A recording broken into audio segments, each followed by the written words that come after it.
I haven't entirely been approaching this topic as the IB textbook says I should. I've been approaching it in a way that makes sense to me. What we're going to do today is called Hess's Law. And Hess's Law tells us that the energy change for a reaction that's carried out in a series of steps is the same as the sum of the energy changes for all the individual steps. This will make a lot more sense in context. We need to look at one skill before we proceed. Suppose I gave you a reaction, 2A plus B yields C, and it has a delta H reaction of positive 150. Then if I change the reaction in some way, like for example, if I going from that reaction to A, how did I change that reaction? You can probably see that I divided everything by 2. Well, if I react half as much, I would expect my energy change to be half as much. So I take that delta H reaction and I divide it by 2 also, giving me positive 75 kilojoules per mole. For the next reaction, I did 2 things to it in going from here to here. The first thing I did was I reversed it. And the other thing I did is I doubled everything. So to handle reversing, we change sign. So it'll go from positive 150 to negative 150. Then to handle the fact that we doubled everything, I'm now going to multiply it by 2, and this reaction would have a delta H reaction of negative 300 kilojoules per mole. We're going to make use of that skill in the sample problem. But first I want to say that we're going to use this as another way of finding heat of reaction. We've already learned how to do it experimentally using data, like the molar enthalpy of combustion. We learned how to do the direct method, which is products minus reactants, and now we're looking at Hess's law as a third way of it. So what you see here is I've given you 3 reactions, and we're going to use these 3 reactions to find the delta H reaction of this. Conceptually, those 3 reactions are all combustions, which is feasible to do in a lab and to measure the amount of energy that goes out. And I can then use those to find the energy change of a reaction that I can't do in a lab. Here's my approach to this problem. I go through each reaction one by one, and I look at what does it have in common with the overall reaction. So first of all, this first reaction, reaction 1, what does it have in common with my goal reaction? C2H4. Then I ask myself, do I have the correct number of them? 1 and 1, yes. Are they on the correct side of the reaction? Yes. So I don't have to do anything to that first reaction. So I'm just going to rewrite it.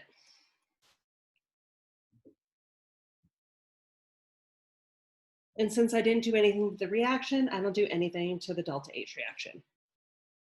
Okay, reaction 2. What does it have in common with the goal reaction? H2O. Do I have the correct number of them? Yes, 1. Is it on the correct side? No. I need to reverse this reaction. So if I reverse that reaction, what was my products is now my reactants. And what was my reactants are now my products. And since I reverse the reaction, I take that delta H and I change the sign of it. Okay, reaction 3. What does it have in common with the goal reaction? H2. Correct number of them? Yes. Correct side of the reaction? Yes. Don't have to do anything. So I don't do anything to the heat.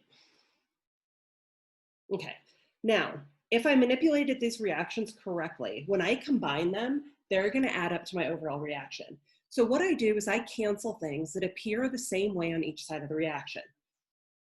Total. So if I look at, I have 2 CO2 over here and 2 CO2 there, so I can knock those out. I have 3 waters on the right, 3 waters on the left. We can cancel that. The H2s, or I'm sorry, the O2s, we have to do some fraction math. 3 plus a half is 3.5. 7 halves is also 3.5. So those are all gone. Now I'm left with these and that. So indeed, this is my goal reaction. So if I want to get the delta H reaction, I'm going to sum those 3 values.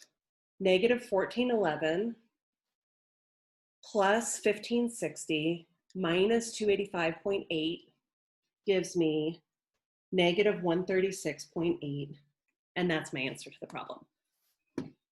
We're going to take a look at one more example together, because this one does something that a lot of the reactions do.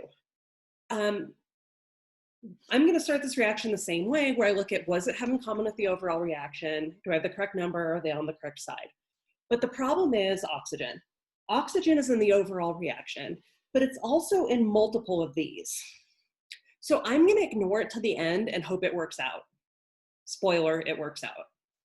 Okay, so looking at reaction 1, what does it have in common with the goal reaction? Looks like NO. Do I have the correct number of them? No. Is it on the correct side? Yes. So I'm going to double this reaction, giving me 2N2 plus 2O2 gives me 4NO. And I'm going to double the heat, negative 180.5 times 2 gives me negative 361. On to the next reaction.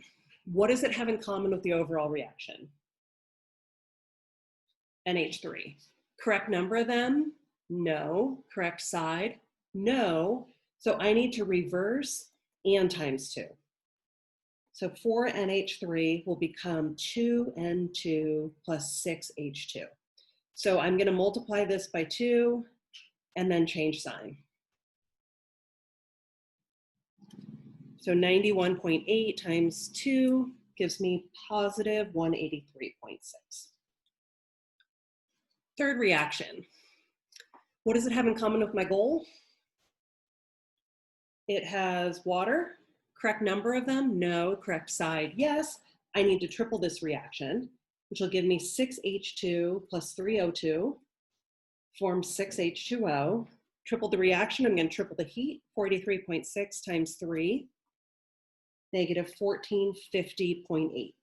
Now, theoretically, I did these right, and I can just add up my delta H's at this point, but I'm going to be a good student and check to make sure that things canceled. So let's see what appears on both sides of the reaction. I have 2N2 there, 2N2 there. That seems to be, no, 6H2, 6H2. Now that seems to be all that'll cancel. So now rewriting this reaction, 4NH3 is still present on the left.